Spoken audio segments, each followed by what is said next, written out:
mais do que uma entrevista, é menos do que um debate. É uma conversa com contraditório, em que no fim é mesmo a opinião do convidado que interessa. É um debate em que eu perco sempre. O Perguntar Não Ofende é um podcast assinado por mim, Daniel Oliveira, o que não faz chorar. Quase sempre sobre política, às vezes sobre coisas realmente interessantes. Pode subscrever e seguir o Perguntar Não Ofende em Apple Podcasts, Spotify ou qualquer plataforma de podcasts que utilize no seu telemóvel ou computador. Também pode ouvi-lo sempre em expresso.pt/podcasts.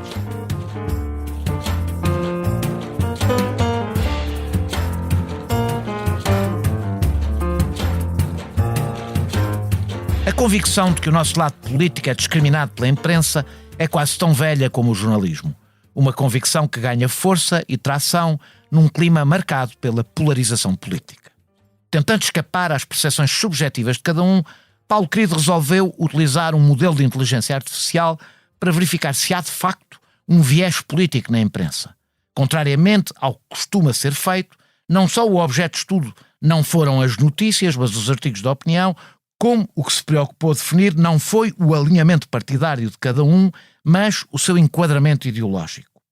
Na BIMBI, que são os modelos de linguagem artificial, foram analisados artigos de opinião publicados no último ano por 99 colunistas que escrevem regularmente sobre política em jornais diários, semanários e online. Nos jornais diários há um razoável equilíbrio, com uma ligeira vantagem do centro-direita. Nos semanários, o desequilíbrio é razoável para a direita. Claro que as contas escondem as tendências específicas de cada órgão de comunicação ou a prevalência de uma maior polarização à direita em contraste com uma maior moderação entre os articulistas mais alinhados à esquerda. As conclusões deste trabalho convidam uma reflexão sobre o papel da imprensa na formação da opinião pública.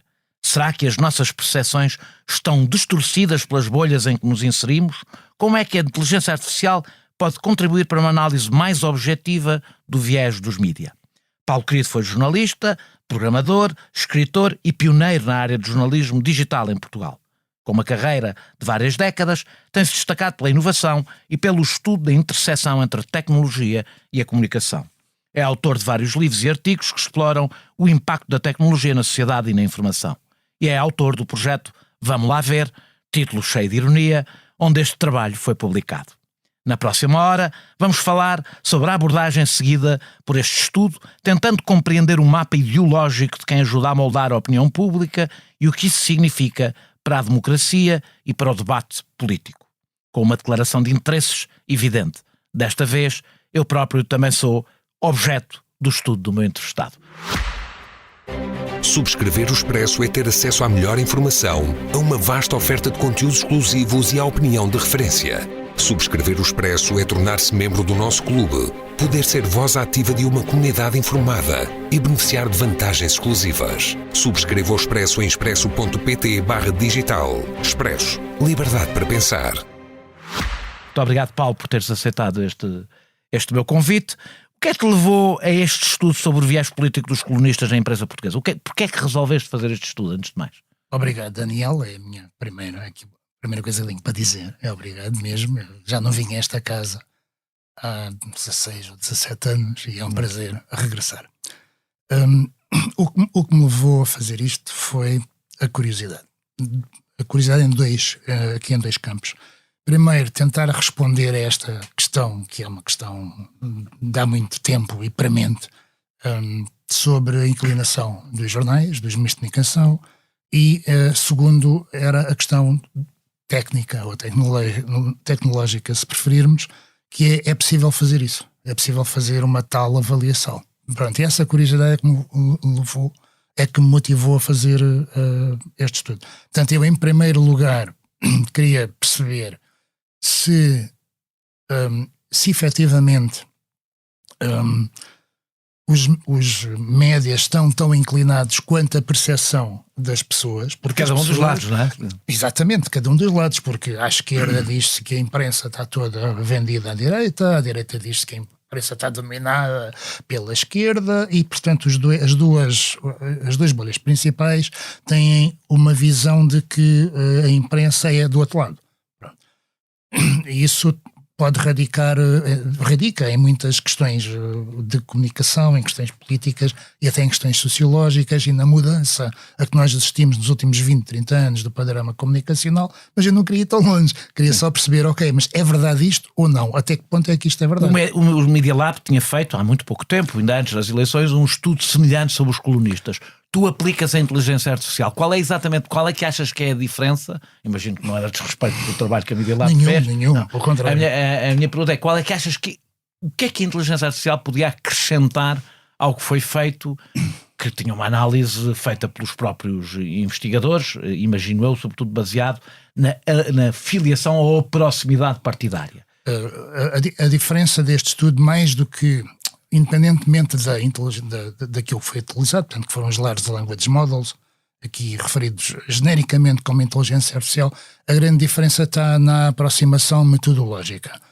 É evidente que o estudo da Media Lab, em primeiro lugar, devo dizer que é um estudo científico, portanto que obedece a regras que este não obedece. Isto é um estudo feito por uma pessoa como eu, portanto com alguma experiência prática de comunicação, alguma experiência prática de programação e com uma tentativa de posicionamento na comunicação pública, portanto na res pública, e depois iremos falar só sobre isso no projeto Vamos Lá Ver, mas quer dizer, eu tenho aqui um objetivo de melhorar a dieta, ou de procurar melhorar a dieta informativa. Para mim, em primeiro lugar, e para as pessoas que queiram partilhar disso. Mas, portanto, isso, lá iremos. O estudo do Media Lab, portanto, estava a dizer, eles são diferentes, o meu não tem uma componente científica, do Media Lab tem. Mas a grande diferença está na aproximação metodológica, ou seja, o Media Lab, portanto, identifica as pessoas na televisão, portanto, eles, desta vez, portanto, eles fazem aquilo regularmente. E este ano decidiram incorporar alguns meios de papel, alguns meios de imprensa. Salvo erro, o Público, o Expresso e creio que o Observador, mas não tenho a certeza. E foram buscar alguns. Qual é que é a aproximação deles? A aproximação deles é perceberem, detectarem qual é que é o posicionamento público de cada um dos colunistas. Uns são declarados, porque são deste partido, ou foram membros deste governo, ou declaram-se, mesmo não sendo nada, declaram-se exatamente, ou não tendo sido... É o meu caso, eu declaro politicamente... Exatamente, ou conhece-se uma posição pública, uma filiação ou uma simpatia pública, e pronto, e identificam as pessoas assim. Este estudo não segue nada essa metodologia. O que este estudo faz é pega naquilo que as pessoas escreveram nos últimos tempos aqui é uma fatia de tempo que é mais ou menos o último ano, em alguns casos é um pouco mais, em alguns casos é um pouco menos, tem a ver com a dimensão do número de artigos. Do número de artigos que permita ter massa crítica. Exatamente, eu precisava de massa crítica, que é ali os 20, eu defini 20, 25. Como é que estás à vontade? Isso era um mês. Exatamente, portanto, para alguns colunistas eu tentei aí fazer uma coisa, naqueles que escrevem muito, tentei dilatar um bocadinho o tempo, pode ser uma posição circunstancial, tendo em conta o tema que está a ser discutido. Exatamente, tocaste exatamente no ponto, é que o que o meu estudo faz é uma fatia, eu posso dizer que, por exemplo, tu agora estás ali no centro-esquerda com aquela pontuação, neste período de tempo, nesta fatia de tempo. Isto não mede aquilo que tu eras há 20 anos. Há 20 anos, ou há 15, ou há 10. Eu costumo dar o exemplo do Pacheco Pereira, dizer, isto não mede o Pacheco Pereira o bardo do cavaquismo, nem sequer quando ele era, portanto, quando ele estava no Parlamento Europeu, ou mesmo quando ele começa na blogosfera e tem aqueles... Até porque isso não é relevante. O que é relevante é o posicionamento que as pessoas têm neste momento. Exatamente, o que é relevante para a discussão pública, para a nossa relação com a comunicação política e com a comunicação do cor é o momento presente e, portanto, essa é a fatia do presente. Deixa-me só fazer-te uma pergunta sobre o uso da inteligência artificial. Ou seja, uma das ilusões que a utilização da inteligência artificial pode levar é a ideia de imparcialidade. Que, aliás, não é um problema específico deste estudo, é uma coisa que me preocupa, devo dizer, que é as pessoas de repente irem buscar olha que o ChatGPT, ou seja, outro qualquer, me disse sobre isto como uma prova. Porquê? Porque é imparcial. Ora, tu definiste, não te vou, já lá vamos quais foram, mas os comandos são uma definição decidida pelos humanos, para pessoa específica que tu foste tu que decidiste quais eram os critérios. E que critérios valorizaste mais e valorizaste menos. A imparcialidade não é uma ilusão exatamente igual a qualquer outra forma de fazer isto. Eu gostava de explorar a resposta a isso em duas... Eu até acho perigosa, devo dizer. De duas maneiras, porque essa pergunta é linda e eu gostava de responder de duas formas. Temos tempo para responder. Ok, pronto. A primeira, se calhar é melhor começar por aí. A primeira é o que é que eu efetivamente fiz. Este estudo não reflete de todo em todo aquilo que eu penso. Aquilo que eu penso é que a imprensa está muito mais inclinada à direita do que este estudo mostra. Portanto, isso é aquilo que eu penso. Mas este estudo não mostra nem um bocadinho aquilo que eu penso. Em algumas conclusões, podemos achar que o meu viés, que eu tenho não é? Sou uma pessoa... Porque tu definiste critérios, não é? Sim, desculpa, eu não te quero interromper. Sim, portanto, eu sou uma pessoa conhecida mais ou menos, portanto, dentro de uma determinada área, que é, enfim, esquerda ou centro-esquerda. E eu não, nas análises finais, nas conclusões, posso ter posto isso, mas no estudo não está nada daquilo que eu pensei, não alterei uma vírgula àquilo que o modelo definiu, aquilo que o modelo respondeu para cada uma das 150 e tal pessoas. Portanto, em primeiro lugar, o que eu fiz foi, peguei numa grelha que não é minha, é uma grelha, enfim, internacional, é uma grelha americana, de origem americana, que é do Allsides, que é uma empresa que faz este tipo de classificação. Portanto, eles classificam os média americanos e estão a tentar classificar os do resto do mundo. Mas ser uma empresa americana. Mas já não acho preciso sair, porque isso já... Eu não sabia isso e isso faz-me perceber, claro. Uma coisa que eu deteto aqui, um desvio que eu deteto aqui nos resultados. Mas depois falaremos disso, porque isso tem a ver com as questões identitárias. Exatamente. Portanto, o que eu peguei foi nessa grelha, que é uma grelha, enfim, eu diria que, embora ela é de origem americana e, portanto, é aplicada em primeiro lugar, ou é uma primeira resposta a um ecossistema mediático e político mediático americano, mas tem aplicação, e eu falei com isso com algumas pessoas, uma delas o Luís Aguiar Conraria, que acha que, foi a opinião dele expressa em mim, se calhar não devia dizer isto, mas foi a opinião que ele me passou, foi que, apesar da origem americana, aquela grelha tem aplicabilidade no espaço europeu e em Portugal também.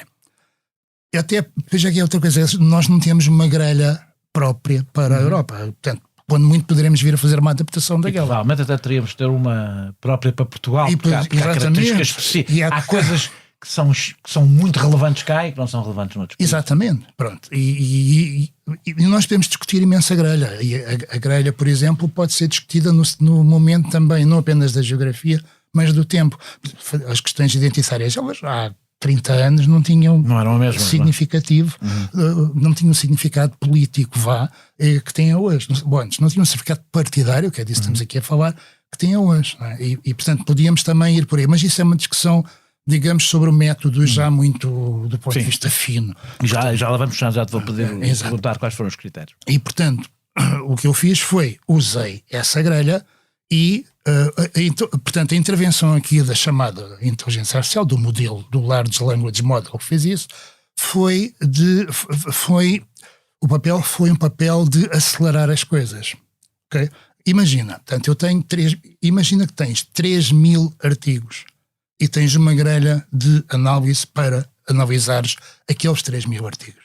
Agora imagina... Seria um trabalho de meses, não é? Imagina que tens 1, 2 ou 30 pessoas a fazer isso, não é? Se puseres 100 pessoas a fazer isso, consegues reduzir o tempo para uma semana ou 2. Através do modelo eu consigo reduzir esse tempo a horas, a poucas horas. Essa é a razão principal pela qual usei o modelo.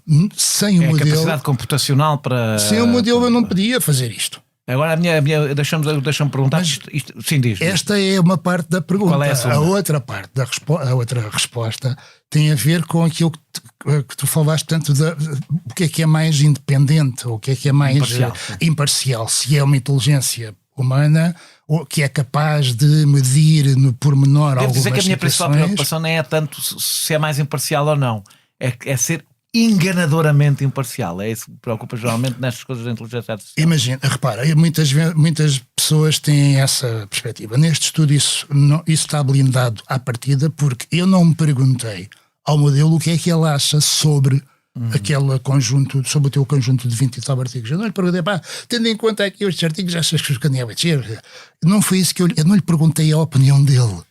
Okay? O que eu disse foi, a grelha é uma coisa que tem frases que são tipicamente usadas, posições que são defendidas por pessoas de esquerda, posições que são defendidas, frases, a ver com posições sobre uma série de assuntos, sobre economia, política, sobre uma série de coisas, e há umas frases que são atribuídas a pessoas da direita e umas frases que são atribuídas a pessoas de esquerda. É isto que a grelha faz. Estás a ver aqueles... Eu dei este exemplo, embora eu não seja, enfim, muito bom, mas coloca-nos na perspectiva, que são aquelas coisas que se fazem, que os jornais todos fazem, jornais online, nas eleições, de tu respondes a umas perguntas e depois aquilo diz se vais votar no PAN ou se vais votar no... Sim. E isto é... Aquelas bússolas eleitorais. Exatamente, portanto, parte da mesma coisa, tem uma grelha. Portanto, se tu pensas isto, se tu valorizas isto é porque és do PAN, se valorizas isto é porque és do Chega e por aí fora. Portanto, aqui não é a mesma coisa, mas é parecido com isso. Ou seja, tens uma grelha que são um conjunto de frases, eu não sei exatamente quantas, mas acho que são 60 ou 70 frases, portanto, e o modelo está encarregue de fazer aquela avaliação. Agora, o que eu te pergunto é, imagina, constrói qualquer cenário que envolva inteligência humana para fazer esta catalogação. Pode ser só tu, uma pessoa, 10 pessoas, 100 pessoas, não interessa. E diz-me qual é que era o grau de confiança que tu tinhas na independência desse conjunto de pessoas que iria fazer isso. E eu contraponho-te uma inteligência artificial que faz a mesma coisa, portanto pega numa grelha e a partir da grelha vai analisar aquilo que está a ler, portanto faz uma análise semântica das coisas e depois faz uma classificação. O que é que tu achas que é mais independente ou que é mais equidistante? Em que é que tu confias mais? A quem é que a qual destas inteligências, a humana ou a artificial, nesta tarefa esta tem uma vantagem. Nesta tarefa em concreto. Esta tem uma vantagem em relação à maior parte das coisas que usamos de inteligência artificial, é que tu estás aqui a explicar. Ou seja, que um dos problemas da inteligência artificial é que tu estás a fazer uma coisa que é o escrutínio, não é? Do teu trabalho, e vais continuar a fazer quando vou continuar a fazer perguntas. A maior parte das vezes que nós utilizamos a inteligência artificial não há escrutínio nenhum sobre quais são os pressupostos de cada coisa que é feita. Deixa-me só a analisar os colunistas. Tu já falaste aqui dos critérios, dos indicadores, das frases que consideram, que determinaram a posição de cada um. Antes de mais, queria te perguntar genericamente, quais foram os critérios, os indicadores que estiveram ali mais presentes? Questões identitárias, questões económico-sociais, que tipo de assuntos é que ali estavam, para percebermos como é que a grelha se aplica? A única maneira que eu tinha de responder era mesmo ir ver a grelha ela propriamente, que eu não tenho na cabeça. Eu peguei na grelha, a ver o primeiro, fiz uma leitura da grelha, vi como é que ela é aplicada e apliquei-a, mas francamente não tenho a grelha de cabeça. Mas a grelha está no Allsites, está aqui linkada no estudo e, portanto, nós podemos ir ver isso. Estão lá não apenas as frases, como... Mas quais são os temas, genericamente? Os temas, genericamente, são as posições em matéria de economia, em matéria de direitos sociais e em matéria, portanto, de política. Portanto, o que é que tu valorizas. Não tem...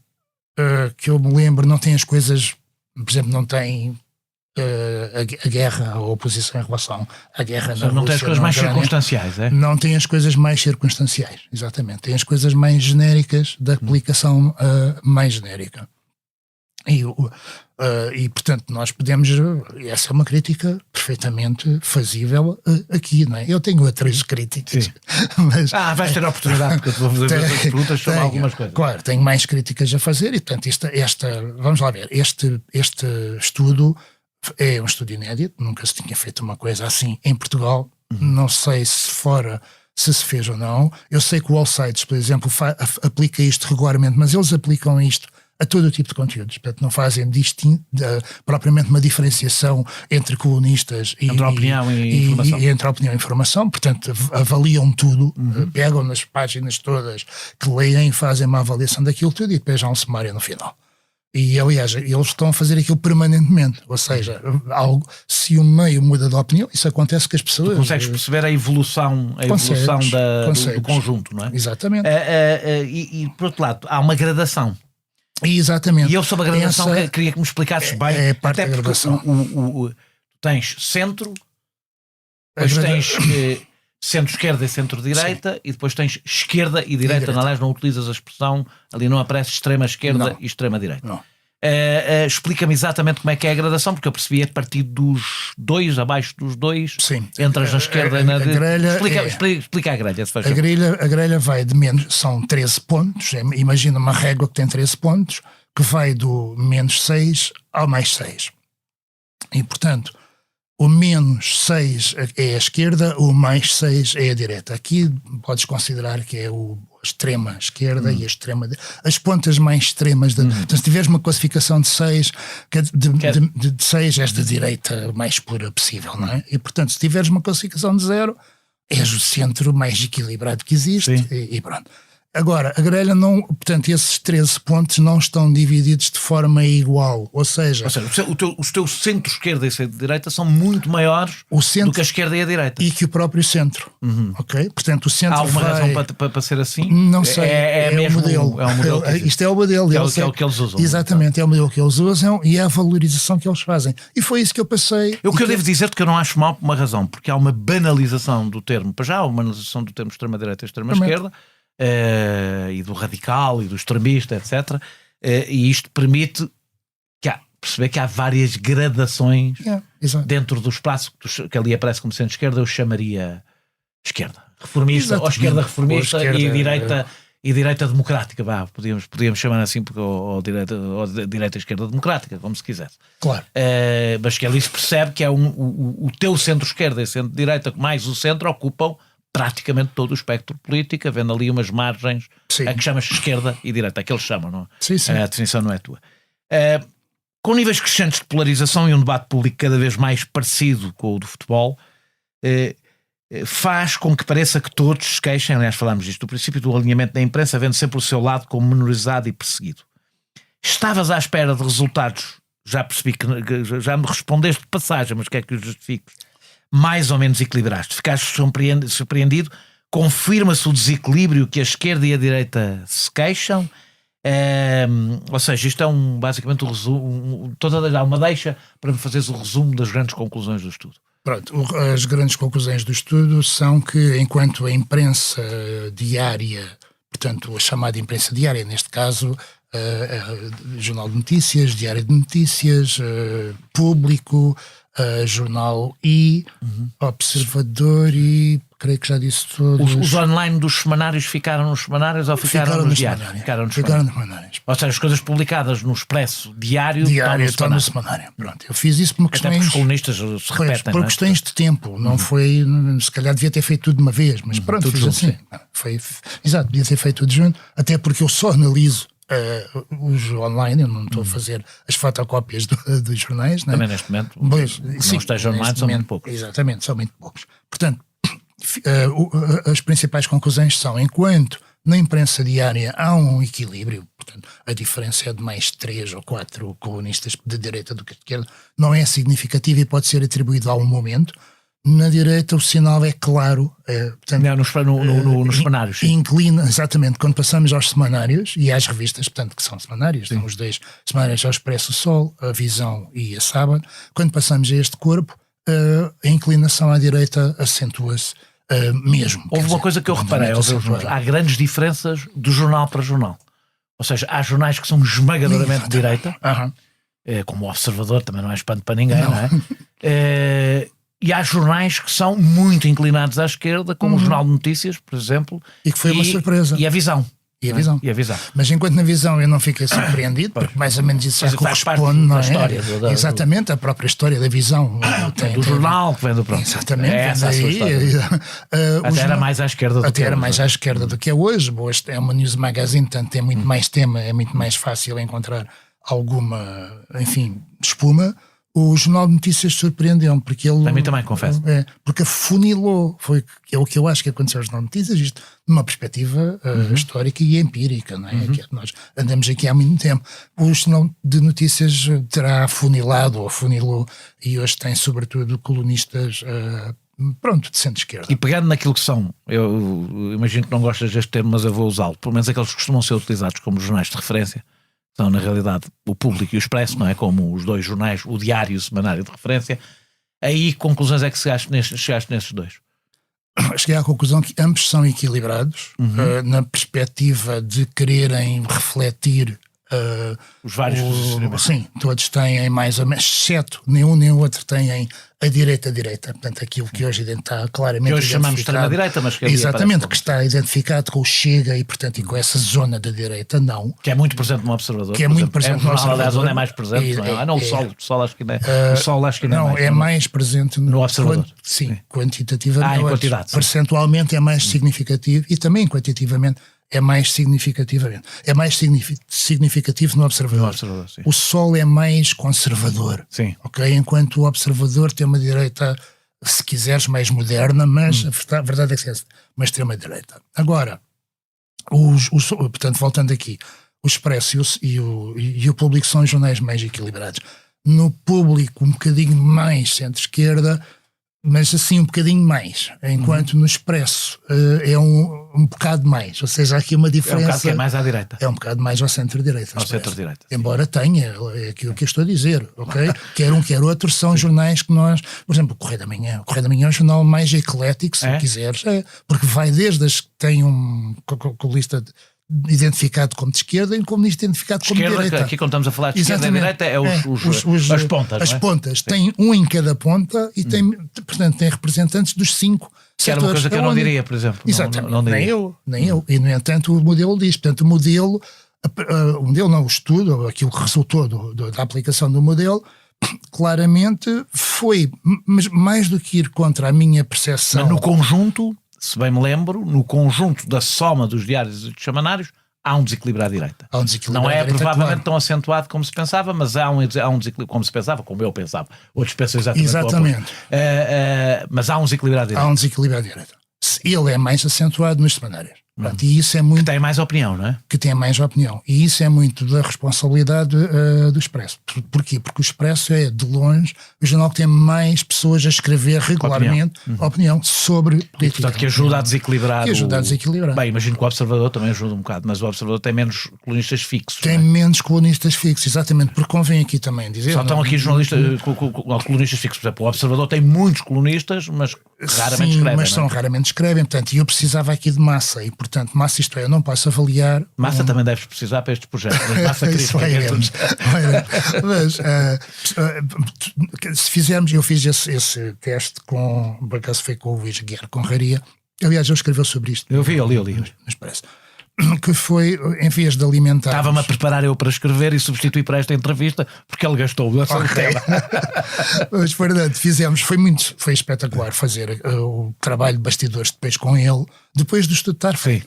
Porque ele disse, ok, então agora aquilo dava-lhe um resultado. Porque é uma área dele, não é? Claro, é uma área dele, ele está interessadíssimo. Sim. Ele tinha escrito na semana anterior sobre como devia, portanto, sobre a aplicação da inteligência artificial, queria uma generalização dela e vai tê-la. Mas, portanto, o que foi muito interessante de fazer com ele foi, nós depois, às tantas, eu pedi, então, e se mandarmos, portanto, será possível atirar ao modelo não o conjunto dos últimos 20 textos, mas um período mais alargado e uma quantidade maior de textos? Sim, senhor, atirámos. Ele tem um livro portanto, com as crónicas dele, que remontam, creio que a 2014, e a vários jornais, ok, sobre vários temas, atirámos aquilo tudo e o resultado não foi igual. Em vez de lhe dar o centro-esquerda que o Luís Aguiar Conraria atualmente está mais perto, dele ali um centro-direita. Nós já vamos a isso até com o exemplo do Conraria. Okay. Eu quero pegar nisso do Conraria, mas mais à frente. E já agora, antes de passarmos para algumas das questões que se pode aqui levantar, é possível fazer isto com televisões? É. Com a inteligência artificial? Sim. A única... todas as pessoas... Estou a dizer, quero as pessoas... Ou seja, só transformar as intervenções em... Todas as pessoas... transcritas, não é? É, todas as pessoas, ou a grande, muitas pessoas, não é todas, mas quer os leitores da newsletter, quer as pessoas no Facebook, portanto com quem que eu pus estas coisas, algumas destas coisas no Facebook e tive algum feedback, todas as pessoas me pedem, algumas pessoas até... Porque na televisão tem mais impacto, não é? Tem mais impacto na opinião pública, não é? O que se diz na televisão. Sim, pediam-me duas coisas. Uma é televisão, porque a televisão é que tem, dizem mesmo, as pessoas dizem, a televisão é que tem impacto. Eu não tenho certeza sobre isso, e sobre impacto temos de falar noutro campo. Eu acho que estamos a falar de impactos diferentes. Tem um impacto imediato maior, Exatamente. Tem um impacto imediato para formar a opinião, por exemplo, em ciclos políticos e em crises maior do que os jornais. Os jornais têm um impacto maior na construção de pensamento estruturado, que depois muitas vezes até é repetido nas televisões. Exatamente. Portanto, tu precisas... Eu sei isso, porque como faço as duas coisas, percebo qual é a diferença do meu lado. Tu precisas daquele... Mesmo os jornais que não contam do ponto de vista estatístico, como o Sol e o I, que não contam do ponto de vista, porque eles têm uma audiência muito limitada. Quando estão a formar a opinião de opinadores.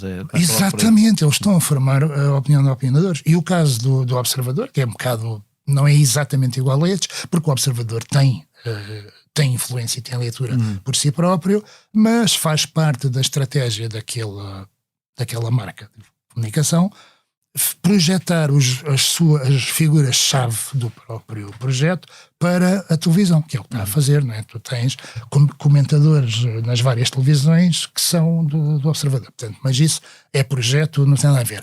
O que as pessoas me pedem é a relação deste estudo com as audiências. Ou seja, o peso de um colunista no jornal A não é o mesmo peso que um jornalista.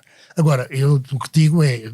Isso já obrigava a alguma... Bem, quer dizer, se pegares nas tiragens, ao máximo, ou nas audiências... Sim, era possível fazer isso, mas quer dizer, estava completamente fora deste estudo. Aliás, se tivesses acesso, até podias pegar, como é online, a audiência de cada colunista. Sim, mas o que eu quero dizer é que nesta versão, neste estudo, que é um primeiro estudo, sim, claro, era impossível. Não sei se haverá outros ou não, era impossível. Quanto só à questão da televisão, é uma questão de fazer as transcrições portanto, para texto, que isto lida com texto, é uma questão de fazer as transcrições. O problema não está aí. O problema está na recolha. É extremamente difícil, porque cada televisão tem vários métodos para colocar os seus fecheiros, as suas gravações online. Tem vários métodos e metem várias plataformas. Portanto, hoje, aliás, é bastante difícil até para os próprios medir audiências. Medem, mas medem em separado. Pois, mas portanto, ir só recolher essa informação é diabólico. Mas se a recolheres, eu faço isto. Eu agora vou falar, ou seja, nem todos os temas têm a mesma importância política e na definição do enquadramento ideológico de cada pessoa.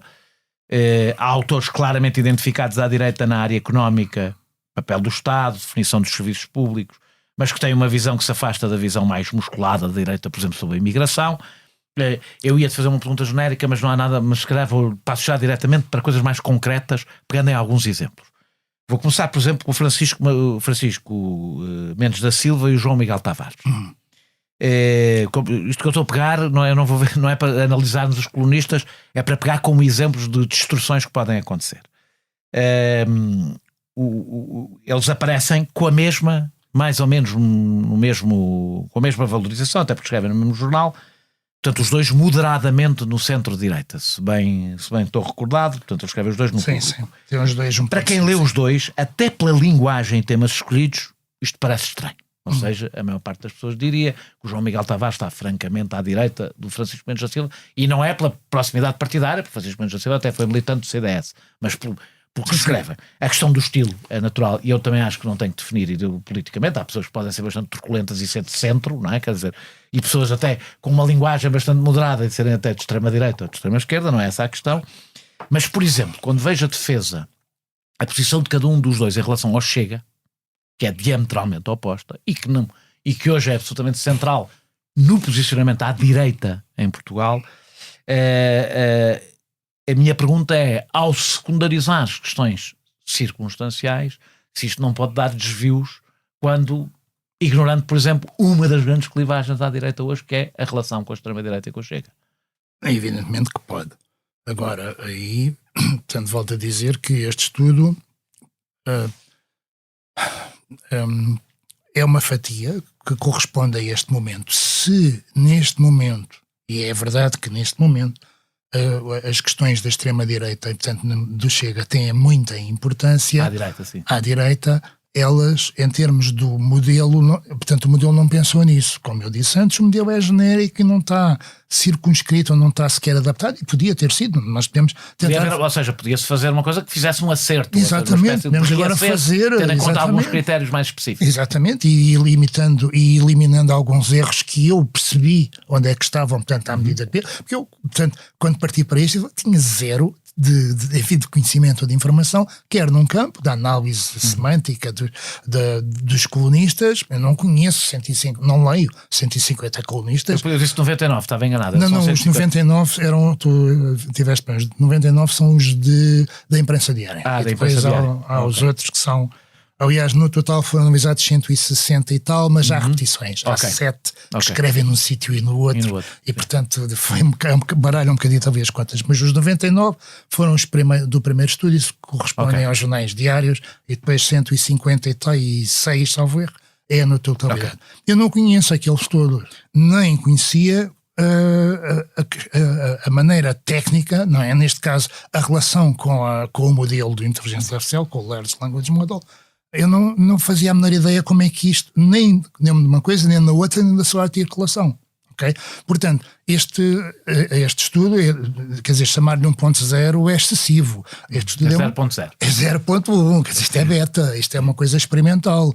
E, portanto, eu tenho, se eu quiser ou se houver necessidade de avançar então, com isto... Então vamos pegar noutro exemplo. A Fernanda Câncio aparece claramente à esquerda de Carvalho da Silva. O que, evidentemente... não é verdade. Não sei. A Maria João Marques, é discutível, que ainda há uns anos foi elogiada pelo líder do PNR por defender as suas posições sobre imigração, aparece como centro-direita e não de direita por defender posições feministas. Como dizes, cada um tem as suas paixões e embirrações que a inteligência artificial não tem. Mas não há resultados que escapam ao senso comum. Aqui, por exemplo... qual é a razão, por exemplo, eu consigo perceber qual é a razão, mas já agora queria que explicasses porque é que a Fernanda Câncio aparece à esquerda de Carvalho da Silva, provavelmente pelas questões identitárias. Provavelmente as chamadas sim, questões identitárias. provavelmente sim, mas eu acho que não, acho que conhecendo os dois, que são dois que mais ou menos vou lendo, a Fernanda Câncio é muito focada sempre nas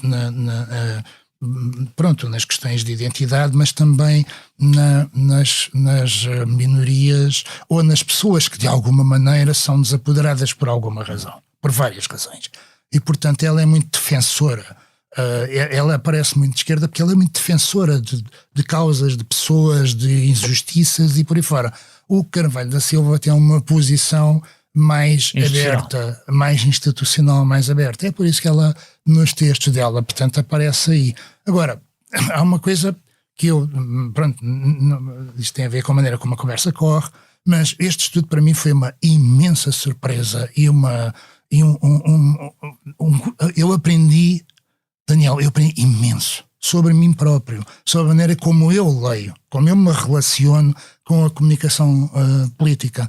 E isto para te dar um exemplo, por exemplo, e que tem tudo a ver com o que estás a dizer e com a história por exemplo, o Miguel Tavares, que é uma pessoa que eu tinha até este estudo um cordão. Eu não passo, eu não leio. Eu leio pois claro, mas tu tens... Não, mas eu não leio todos. O João Miguel Tavares, eu reconheço, apesar de tudo... Tu tens razões profissionais. Eu reconheço, numas coisas não, noutras, mas reconheço qualidade como colunista. Eu tinha um cordão, tinha uma fronteira. Aquele não.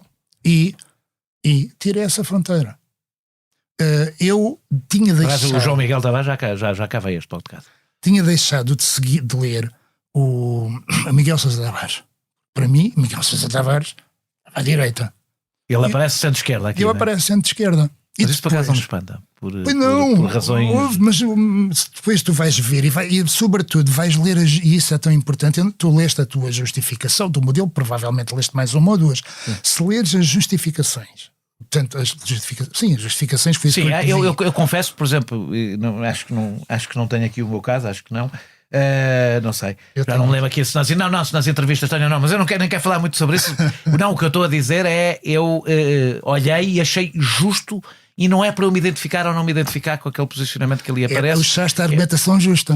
Ou seja, eu apareço aí no chamado centro-esquerda, já bastante inclinada à esquerda, dentro desse centro-esquerda, e quando tu vais ver os critérios, não defender uma posição revolucionária, de algumas críticas à esquerda identitária, etc., das posições de defesa do Estado Social típicas da social-democracia, bate certo com o que eu sou e com o que eu escrevo. Evidente. E eu sei que muita gente é incapaz de fazer essa análise, porque ele está a pensar de que partido é que eu fui militante, o que é que o estilo que eu tenho no confronto de debates. Em que é que tu és mais verbal? Sim, por exemplo, falaste de Maria João Marques.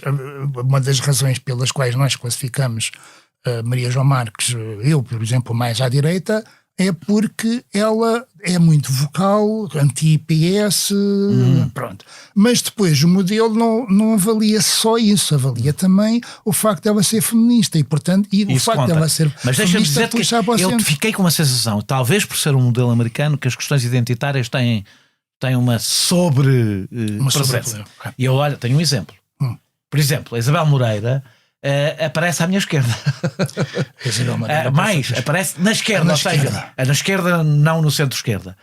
Quando Isabel Moreira, evidentemente, se fizermos qualquer debate político entre mim e Isabel Moreira está à minha direita. Porquê é que a Isabel Moreira aparece à minha esquerda? Porque ela, de facto, é à minha esquerda nas questões identitárias. Exatamente. Mas é que aí, ainda por cima, é uma coisa que não é um pormenor, parece-me a mim, na análise de estudo. É que a Isabel Moreira escreve muito sobre questões identitárias. Aí está. Provavelmente, se eu escrevesse muito mais sobre questões identitárias, ainda aparecia mais à direita do que ela. Não, porque eu sei, as pessoas conhecem as minhas posições, eu não sou conservador, muito longe disso nestes temas, mas sou mais crítico. Pois, mas a mim parece-me que há uma sobrepresença, olhando para alguns dos resultados, consegui detectar aquilo que me parece várias vezes desvios, que consegui parecer que tinha muitas vezes a ver com isto, com provavelmente o modelo de ser americano. Sim. Eu concordo contigo, porque também acho que em muitas situações, em algumas situações, e esta é uma delas, isso se reflete. Agora, mas aliás, um exemplo parecido, deixa-me só dizer isto. Ao contrário, como a questão socioeconómica parece desvalorizada, o Pedro Marcos Lopes está a meio ponto de ser considerado da esquerda dura. Tenho que lhe dizer isto, que para quem conhece a sua visão económica ou sobre o papel do Estado, isso é difícil de compreender. Ou seja, não há uma subestimada a questão socioeconómica. Talvez. Eu não te sei responder diretamente a isso, porque, como te disse, eu não dei a escalpelizar e nem sequer quis interferir no modelo. Ou seja, não quis fazer, porque eu não me sinto habilitado para isso, ok? Não acho. Achas que há maneira de fazer? Não acho que tenha eu pessoalmente. Fazer 1.0 ou 2.0 disto, completamente. Adaptando à realidade portuguesa. Sim, completamente, mas garanto-te que não serei eu a fazer a adaptação do modelo.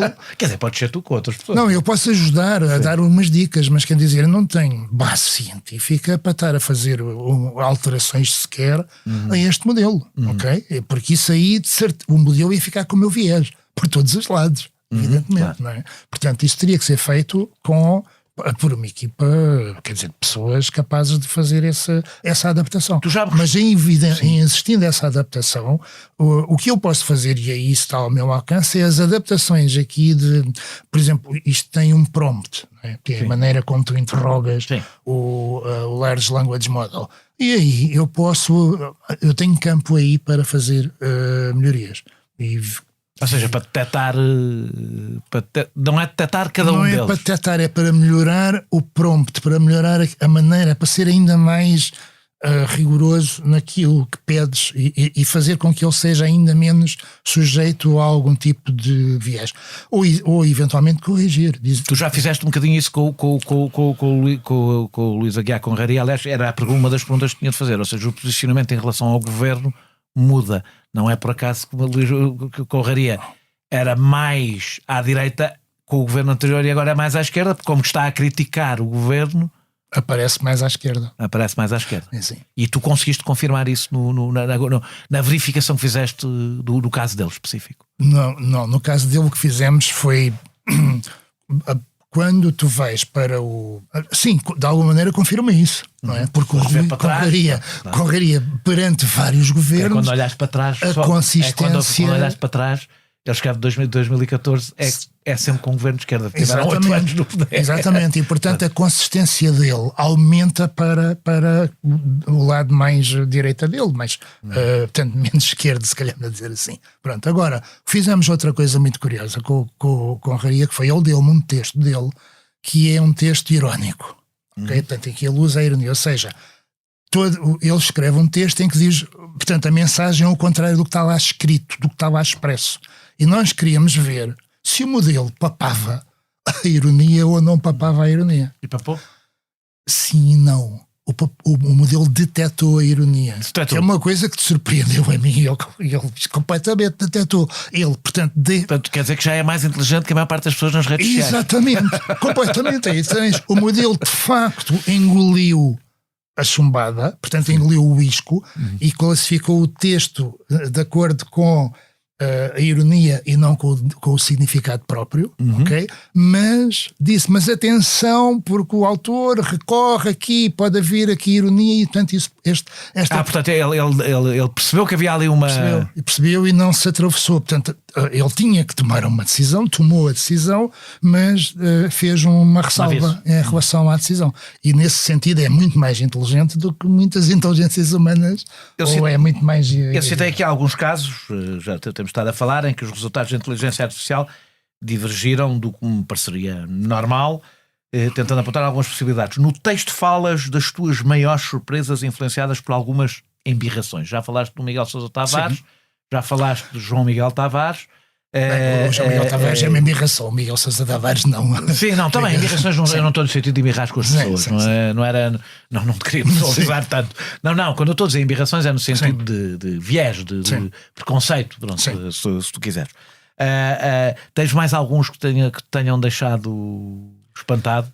Tem os exemplos... Para não falar de embirração, gosto muito da Ângela Silva, mas por exemplo a Ângela Silva parece de centro-esquerda, confesso que fiquei bastante espantado. É um exemplo, por exemplo. Porque depois has de ter olhado para os resultados e tu próprio... Claro, mas eu ainda queria dizer isso. Mais do que a surpresa, que não foi muita, mas foi mais uma confirmação, embora não completa, daquilo que eu penso em geral sobre os média e dos equilíbrios e sobre cada um deles. O que a mim me surpreendeu pessoalmente e me deu uma grande alegria foi as análises individuais a algumas pessoas. Já referi o Sousa Tavares, com quem eu, digamos, tenho uma espécie de reconciliação, eu não estava propriamente sagado a isso, mas portanto voltei a lê-lo, voltei a reconciliação com os autores, exatamente, com aquilo que ele escreve. Voltei a ler com regularidade, a olhar para ele 2 vezes, para o Miguel Sousa Tavares, e a grande cena é o David Inês. Eu não li ao David Inês para achar que isso, estás a deixar uma ótima deixa, porque ele tinha dirigido o Observador, não é? Sim, porque ele tinha dirigido, e também, claro, porque ele tinha dirigido o Observador, pronto, e era uma pessoa que eu situava... Mas isso era porque não lias, se começasse a ler tinhas percebido. Exatamente, e foi isso que eu te estou a dizer. Quando eu leio agora a apreciação, não é tanto a classificação. Devo dizer, não é por ser da casa, mas é um colunista que eu aprecio. Exatamente, eu passei eu já estava, por causa da newsletter, eu assino e tal, já tinha a começar a ler um bocadinho mais, mas o modelo chamou-me a atenção para o meu equívoco, percebes? O modelo chamou-me a atenção para os meus equívocos tinha aqui sobre os equívocos, na minha relação com os médias. O exemplo, eu estava há bocado, não me lembrava se tinha aqui uma pergunta preparada sobre mim, mas tinha. E como eu disse, aparece o centro-esquerda, apesar de estar no limite do centro-esquerda, portanto, diria que provavelmente aparece... Eu identifico-me completamente, como eu me costumo definir, que é um social-democrata radical, na medida de radical no sentido tradicional, um social-democrata da velha tradição da social-democracia, economia mista, etc. Portanto, não fiquei espantado, tendo em conta os critérios que vi que aquilo tinham e batem, certo? Não houve nenhum que eu tivesse ali visto que não me tivesse reconhecido.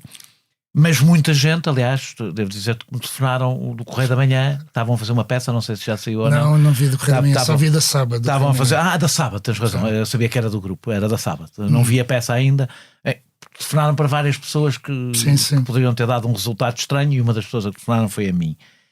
E é interessante, porque não era sobre mim que eu quero falar, mas tu já falaste também em relação ao David Diniz, que é a grande vantagem do sistema é fazer tábua rasa da biografia dos autores. Ou seja, não conta o que os autores fizeram ou pensaram, ou onde é que militaram, ou que jornais dirigiram, ou que cargos ocuparam, mas o que eles são enquanto autores e o que eles escrevem hoje. É essa a grande vantagem que tem, é despir. Ou seja, quando tu estás a falar, por exemplo, do David Diniz, que eu acompanho e que leio, o que este estudo fez foi despir dos preconceitos que tu terias, sabendo mais do que ele escreve. Provavelmente as pessoas que ficaram espantadas comigo também são pessoas que não me leem. Qualquer pessoa que me lê. Mas a vantagem do estudo, a grande vantagem do estudo é que permite isso a qualquer pessoa.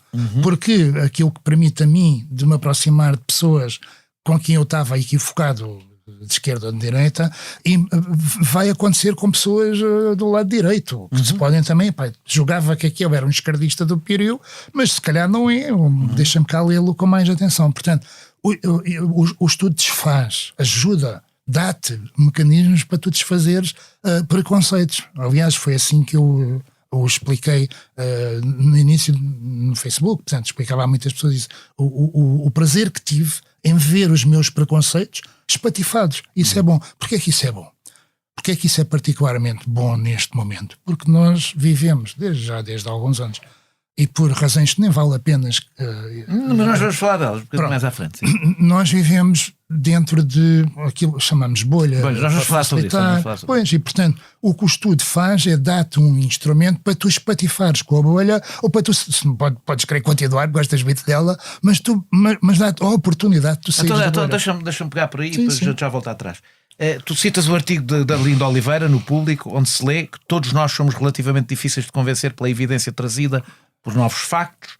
Estudos após estudo têm confirmado que é extremamente difícil mudar a opinião das pessoas através da apresentação de factos que contraria as suas opiniões ou convicções.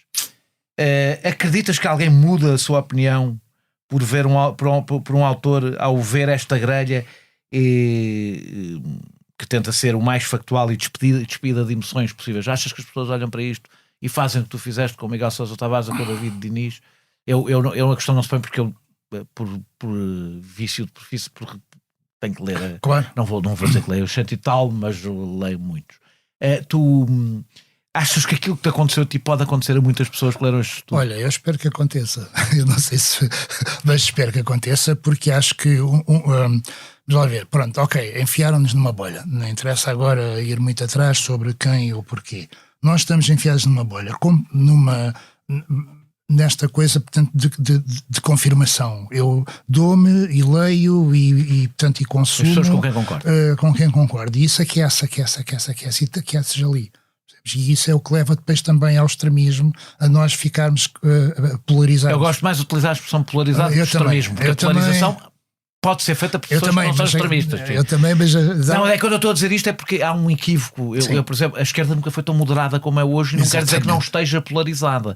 Porque a polarização tem a ver com a incapacidade de ouvir e ler o outro. A incapacidade. Pode haver polarização ao centro até. E aí é que está. Portanto, e este estudo pelo menos permite que a pessoa atire, faça pontas, se lhe apetecer fazer, porque ninguém é obrigado a fazer nada, não é? Agora, tem direito às suas embirrações, não vou embirrar eu com isso. Agora, quem queira, nós vivemos, por causa disto tudo, numa dieta de comunicacional, informativa, mas não só, que é pobre. E em Portugal é ainda mais pobre. É muito pobre. Muito pobre. E, quer dizer, isto está... Não era esse o objetivo do estudo, não é? Mas o estudo veio cair que nem ginjas no projeto Vamos Lá Ver, onde eu, quer dizer... Para quem não perceba, é uma piada à bengala de linguagem do António Costa, foi mais ou menos quando isto nasceu, não é? Estava o António Costa ainda no poder. Então vamos lá ver antes de dizer aquela qualquer coisa. Sim, dito assim, vamos lá ver a bengala em António Costa, mas toda a gente... Sim, mas toda a gente usa a bengala, vamos lá ver. Não é? Todos nós dizemos, na televisão então, é um vamos lá ver, e eu hesitei ali, o vamos lá ver. Vamos lá ver, fica melhor porque isso é que é o Costa. Exatamente, e além disso, fica-te com um Google unique, portanto aquilo é único em termos de Google, isso também. Diz-me só uma coisa, estavas a falar das bolhas, como é que achas que saímos deste círculo vicioso que nos fechámos em grupos onde só nos ouvimos e lemos o que queremos ouvir e ler? Eu devo dizer-te que eu não tenho resposta por uma razão, porque eu próprio tenho, talvez porque às vezes penso que se isso também não terá a ver com o excesso. Ou seja, uma coisa era ouvires uma opinião de que discordavas uma vez por semana da pessoa que lia, respeitavas, outra coisa é seres bombardeado diariamente, que se torna muito mais cansativo e difícil de suportar, não é? Ou seja, uma coisa é lidar com a divergência, outra coisa é teres que... É curioso dizer isso, porque eu pensava isso, que eu ontem de manhã no ginásio, ou hoje a vir, enfim, pensava isso num daqueles momentos em que tu estás mais distraído e o cérebro depois tem uns pensamentos que não tem regularmente. E pensava isso. Pensava nessa diferença, a diferença entre a comunicação há 30 anos, 20 anos, 30 anos. Eu vejo quando eu comecei, sim. Eu não comecei o jornalismo infelizmente há mais décadas do que isso, mas comecei a ser opinador, sim. Não tinha nada a ver. Pois, não tem nada a ver. E não tem nada a ver nem na quantidade de meios. Há muito mais meios hoje. Cada meio tem muito mais pretextos, muito mais ocasiões, cada meio está presente constantemente. A opinião está sempre presente. Sempre presente. E as redes ainda vieram, quer dizer, aquecer ainda mais isso, porque estão acessíveis. Torna-se massacrante, não é? Portanto. Estão acessíveis em cada segundo. E isso isso quer dizer, atira a chave do cadeado. Nós estamos fechados na bolha, não é? E isso é tirar a chave do cadeado fora. Portanto, está fechado com o cadeado. É porque se estamos imersos permanentemente na opinião, é natural que a gente precise do conforto da opinião ser parecida com a nossa. Exatamente, senão... nós estamos num tanque de opinião e de informação e de comunicação e de ruído. Eu estou a jogar contra mim, estou basicamente a trabalhar para o meu desemprego ao dizer isto. Não, mas repara, compete a cada... Claro, eu não sei se compete, ou em que medida é que compete às pessoas que fazem, quer dizer, os jornais vivem, são entidades comerciais, quer dizer, são operações orientadas ao lucro, portanto têm que fazer... Tem a sua própria lógica. E eu não sei se nós podemos pedir, não sei se é legítimo. Não temos que ser nós próprios a fazer a nossa vida. Não sei se é legítimo pedir isso ao mercado. Encontraste diferenças entre colunistas e jornalistas que assinam artigos de opinião. Sim. Jornalistas, estamos a falar de jornalistas da redação. Sim. Eu sou jornalista, mas não sou jornalista da redação, portanto não escrevo textos de opinião enquanto um jornalista do Expresso. Portanto, e os jornalistas que tendem mais para o centro-esquerda. Ao contrário, ou seja, há um desvio entre os jornalistas das redações que escrevem a opinião em relação ao conjunto dos opinadores. Há até casos curiosos, jornais que tendem para o centro-direita, mas os responsáveis editoriais para o centro-esquerda. Isto confirma a ideia de que as redações são de esquerda? Não. Para mim, não. O que isto confirma é que, vamos lá ver, isso não era publicidade, era a muleta ela própria. Os jornalistas, em geral, quem escreve já tem isto, que tem um espírito crítico. Em geral, tem um espírito crítico, sente-se nesse. Mesmo as pessoas que até são alinhadas com o governo da ocasião, quer dizer, ou são completamente alinhadas porque fizeram parte ou querem fazer, ou fazem parte da estrutura, ou se têm uma liberdade de pensamento maior e tal, quer dizer, sentem-se no legítimo direito e fazem muitas vezes uma crítica aqui ou ali, porque aquela medida está certa ou está errada. Isso é ainda mais premente nos jornalistas, sobretudo nos jornalistas, que é aqui o caso, que têm responsabilidades editoriais. São editores ou diretores? São editores ou diretores e, portanto, têm eles o público e há 2 ou 3, acho que são 3, os jornais que têm editoriais, portanto, têm a secção da opinião. O Expresso tem, portanto, tu tens. Ou seja, os textos do diretor aqui no Expresso, não são assinados. Os textos do diretor são do diretor e depois os textos editoriais até nem sabes quem é o autor, nem sempre é, exatamente. O diretor. Pronto. Por exemplo, o Correio da Manhã, tu tens a mesma pessoa, escreve a sua crónica de opinião e depois escreve o seu editorial. E tens um caso curioso em que há uma diferença o modelo. Detecta uma diferença no que o editorial é mais centrista, não é? Já não me lembro agora da situação, mas sim. Mas, portanto, há uma diferença. Aliás, a diferença mais nítida nos que escrevem em dois sítios foi esse. É o Damas Salver, que tem responsabilidades editoriais num jornal e no outro não tem. E onde não tem, é mais livre, está mais solto. Exatamente, está mais solto e portanto vai mais para o lado dele, para o lado natural dele, enquanto ali tem uma responsabilidade editorial e age mais em função dela. Que é o que aliás deve acontecer. Claro que é o que aliás deve acontecer, sente-se mandatado de alguma maneira pelos leitores e isso eu acho que é o que se nota. Portanto, não é tanto, queria se calhar essa ideia ou mas eu acho que é uma ilusão, porque o que acontece realmente é que um jornalista sente-se na obrigação, sobretudo se tem em função editorial, sente-se numa obrigação perante os leitores de ser mais crítico. Desafios ou limitações é que encontraste ao utilizar a inteligência artificial para analisar conteúdos subjetivos, como os artigos de opinião? Tu já disseste, aplicaste essa regra, mas olhando para o fim, tu achas mesmo que por via de umas frases ele consegue captar a inteligência? Consegue ou alguma vez conseguirá? Como é que eu ia dizer isto? Há coisas, há até palavras que te identificam politicamente em Portugal e não noutro sítio qualquer.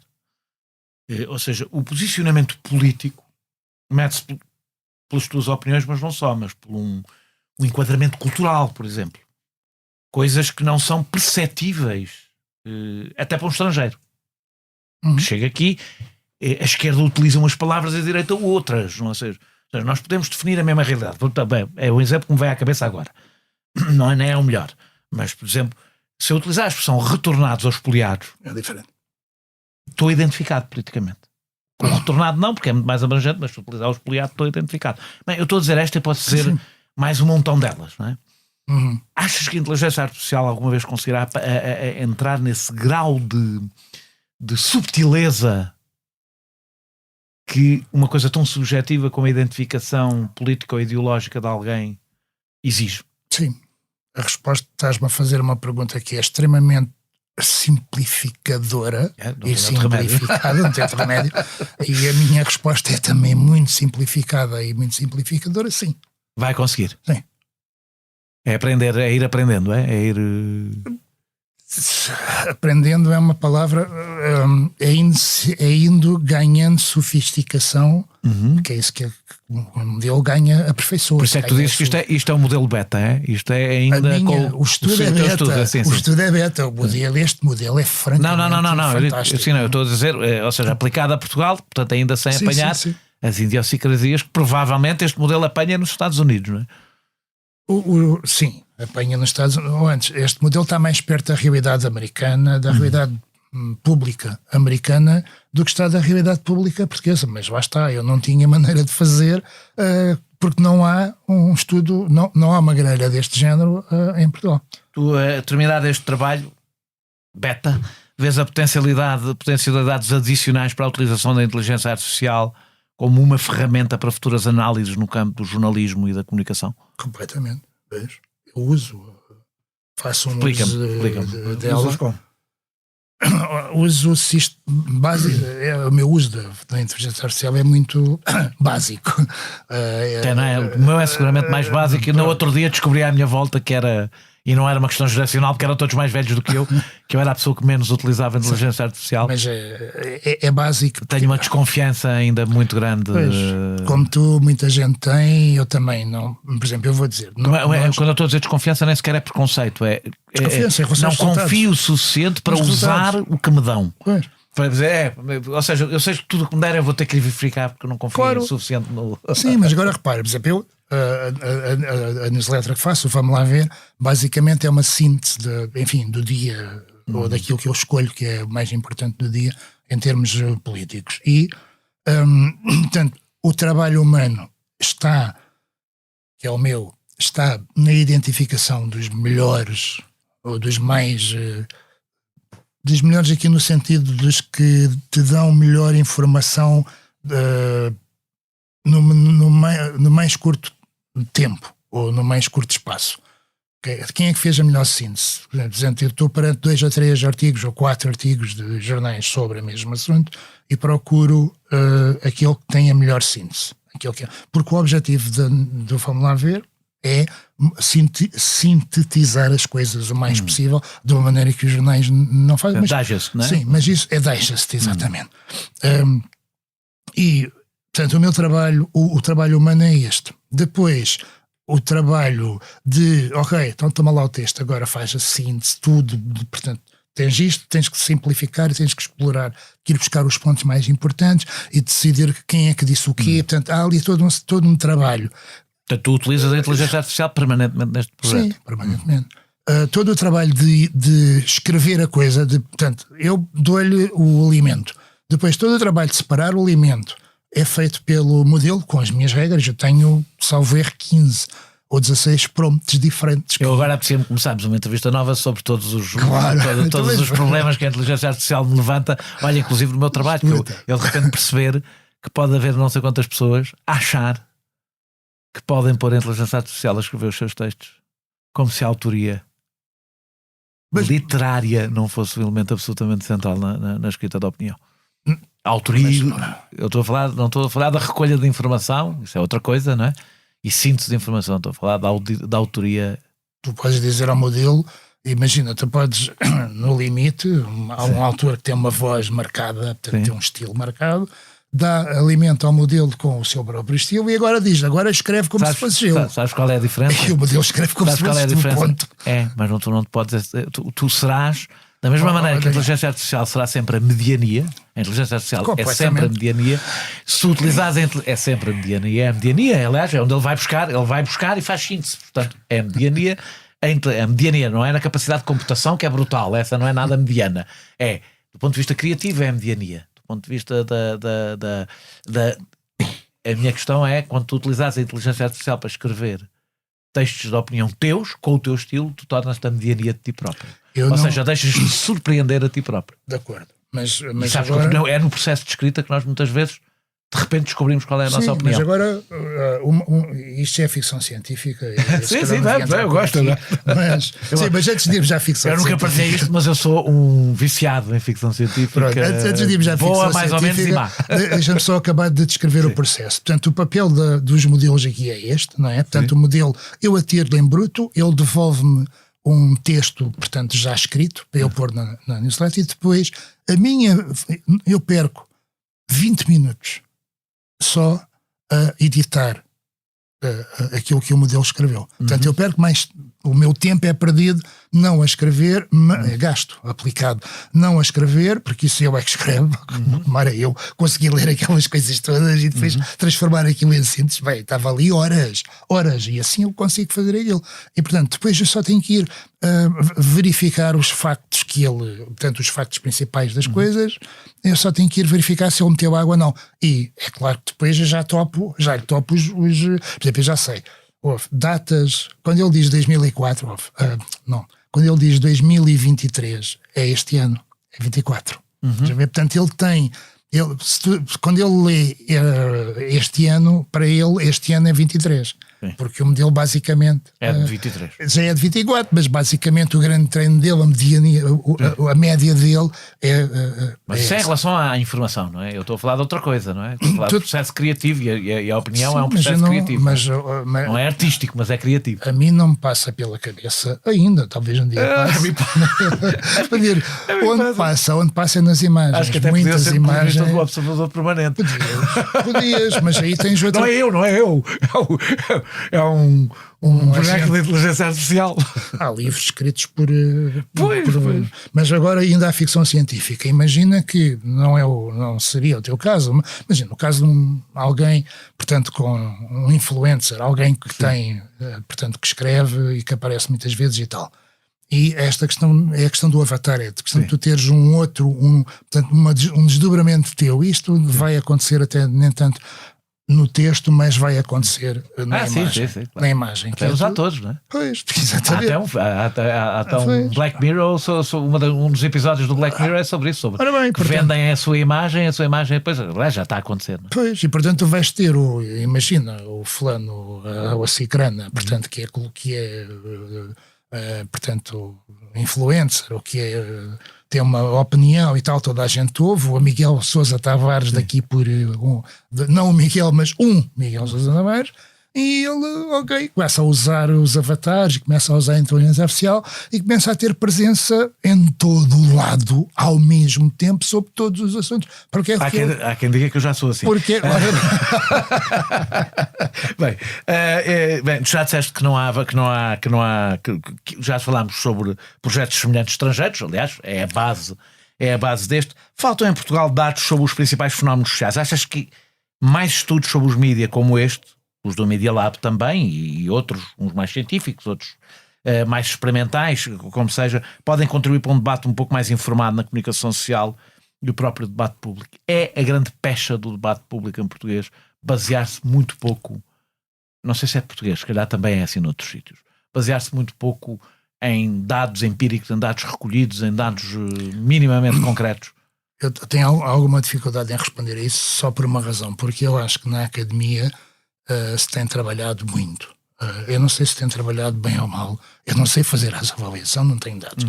Não tenho nem dados nem estrutura. Eu não estou a dizer que a informação não existe. Sim. A academia recolhe. É se depois há não o há salto. transposição. O problema está aí. Portanto, se há um problema, e eu acho que sim que há, é na transposição. Ou seja, sim, não estou a dizer que a nossa academia não recolhe como todas as outras material. Não é? Evidente. Portanto, não queria pôr ONUs aqui. Se há ONUs a pôr aqui, e também não queria pôr tanto nos média, embora pudesse, porque acho que os média têm as responsabilidades, mas eu acho que a responsabilidade... Até são às vezes um pouco críticos em relação aos dados que recebem. Exatamente.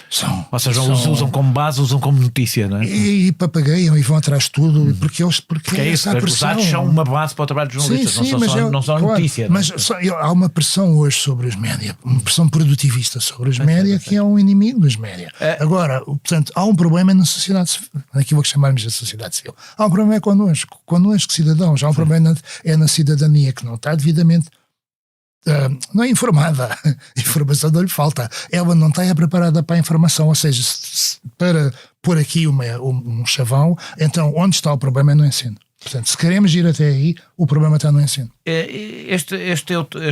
Imagino, desde que tens este projeto, é o teu trabalho com mais impacto, parece-me, do que tenho visto. É por ser sobre quem tem espaço mediático. Achas que houve aqui o resultado de espelho dos que têm mais espaço mediático se verem retratados e, portanto, darem mais relevância ao tema? Não. Achas que não? Acho que não. Acho que, embora isso tenha acontecido, tu estás a falar do... Pronto, ok, vinha um podcast, vi outro podcast e foi feita uma notícia. Pronto, isto foi... É desse impacto que eu estou a falar, impacto fora do teu próprio... Sim. Do teu próprio círculo em que fazes este trabalho. Acho que sim, foi porque as pessoas se sentiram. Eu disse que não porque o impacto que tem nas pessoas é diferente, ou seja, aquilo que vamos lá ver e os outros, eu já tinha feito 4 especiais antes disso, eram todos sobre política, um era sobre as europeias e porque é que o Montenegro, enfim, tentar perceber porque é que o Montenegro escolheu quem escolheu para a cabeça de lista, e o outro era uma coisa também sobre, portanto, as europeias, mas já no contexto mesmo europeu. Portanto, já tinha feito outros... Sempre utilizando a inteligência artificial? Não. Sempre utilizando, não assim. Portanto, eu usei como uso no dia-a-dia, portanto, na newsletter, para fazer sínteses. Recolher informação. A recolha de informação é feita por mim, pelos meus bots. Sim. Portanto, não tem inteligência artificial aí. Tem alguns programas que eu fiz, mas que não usam nada modelos. Portanto, são extensões minhas, não é? Portanto, sou eu e as minhas extensões. A inteligência artificial, o modelo é mais mesmo na produção... na primeira fase de produção. O primeiro artigo é produzido pela inteligência artificial e depois eu trabalho em cima dele. Portanto, eu já tinha feito isto e este é o primeiro, foi o primeiro estudo não sobre os protagonistas da política, mas sobre quem trata dos protagonistas e quem... E há um grande interesse das pessoas, achas? Exatamente, porque há um interesse das pessoas maior. As pessoas interessam-se mais pelos comentadores do que pelos políticos. Sim, completamente. Há um apelo maior. Chegaram-te reações dos envolvidos? Tirando o Luís Aguiar Conraria, que já falámos. Sim, houve mais 2 ou 3 pessoas, portanto, que me disseram que se sentiam retratadas. Pronto. Sei que isto teve algum eco em algumas redações, como aliás eu não estava a esperar. São pessoas É normal, que as pessoas conhecem, não é? É normal sim, mesmo eco, temos que ver isto. Claro que eu te pedi, eu agora entretanto sou assinante e tive acesso a tudo, mas pedi-te a minha ficha. Exatamente. sim. Eu dei a ficha, portanto. Aos comentadores que conheces, não é? A 2 ou 3 ou 4, portanto. Para terminarmos, utilizas uma plataforma independente para fazer o que na verdade é trabalho de investigação, podemos considerar jornalístico ou na sua fronteira, utilizando novos instrumentos. Nos podcasts há vários exemplos do mesmo fenómeno. Com novas plataformas que vão aparecendo, há espaço para o jornalismo fora das empresas de comunicação, e isso muda esse jornalismo e até as suas fronteiras, tornando-as menos óbvias. Tu, por exemplo, já foste, hoje em dia não és um jornalista profissional, não sei dizer, carteira profissional. Tu pensas com estas novas, com a crise dos mídias tradicionais, que é indiscutível, não é? Com a crise dos mídias tradicionais, com o aparecimento de novas plataformas menos claras, não é?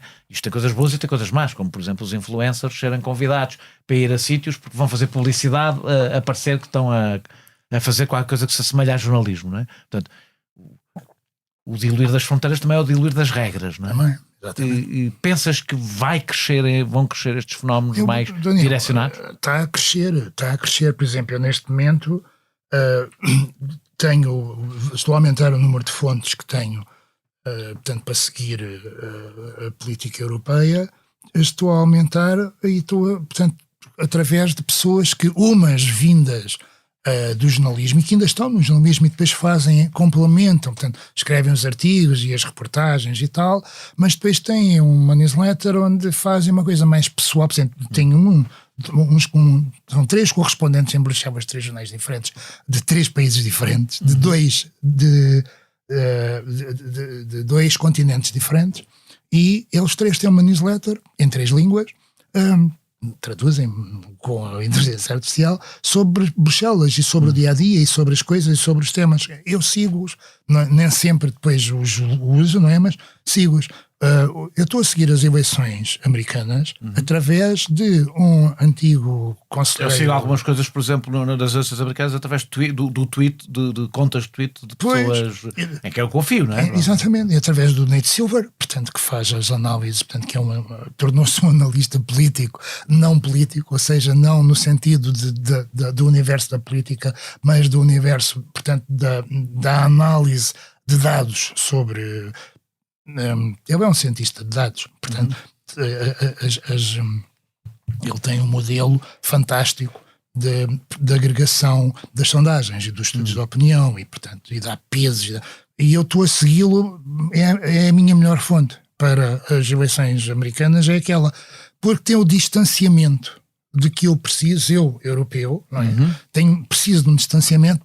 Porque eu não sou americano. Sim, acompanhar as eleições americanas pela CNN é uma coisa um pouco... Porque, quer dizer, a não ser que a gente acompanhe diariamente e cotidianamente e de repente ficas imerso naquela realidade. Eu, por exemplo, devo dizer que as eleições brasileiras, por exemplo, as últimas, ao longo de um ano acabei por ficar imerso. E já conseguia acompanhar a imprensa brasileira e perceber o que é que estava em causa. Mas quando não podes fazer isso com 30 coisas diferentes. Pois não, e quando nós mergulhamos dessa maneira, quando nós nos deixamos imergir no tanque da informação, tu perdes uma noção, quer dizer, ganhas outras coisas, eu não vou discutir isso, não é? Mas perdes uma coisa, que é, tu perdes a capacidade de ver ao longe, de ver por cima e de avaliar, de intermediar, porque tu deixaste de intermediar. Aliás, esse é um dos problemas atualmente, é que vivendo nós na tina de informação, nós não intermediamos. Essa é a grande crise dos mídias, a grande crise do jornalismo é a crise da mediação, que não é só do jornalismo, a crise da mediação é uma crise geral. Crise geral, tu tens a mesma pressão produtivista em montes de outras coisas. Olha, a